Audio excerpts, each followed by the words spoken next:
আসসালামু আলাইকুম। এই যে এই হচ্ছে আমার পাখি। আরেকটা দেখেন হাঁড়িতে গিয়ে বসে আছে, খুব দ্রুত ডিম পেড়ে ফেলবে। এই তো চুপি দিয়ে দেখছে। এই যে এখানে যে ছেলে পাখিটা, মেল পাখিটা, এটা আমি কুড়িয়ে পেয়েছি, উঠানে ছিল, এটা পড়েছিল। এই পাখিটা তখন খুব অসুস্থ ছিল, হয়তো বা কারো কাছ থেকে ছুটে এসেছে। পরবর্তীতে অনেকদিন মনে হয় খাবার পায়নি, সে কারণে অসুস্থ ছিল। আমি তাকে ধরে ফেলেছি। আমি তাকে কিছুদিন যত্ন নেওয়ার পর সেটা সুস্থ হয়ে যায়। এখন ভয় পাচ্ছে, আল্লাহ আল্লাহ করছে।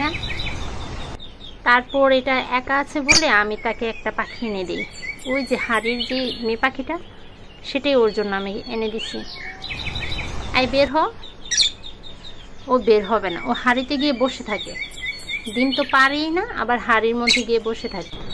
যখনই দেখবে আমি হাড়ির এখানে এসেছি, এই তো দেখে বের হয়েছে।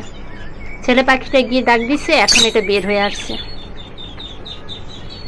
পাখি দুইটা খুব দ্রুত ডিম পারবে আশা করি, আর ডিম পারলে সেটা আপডেট আপনাদের সাথে শেয়ার করব।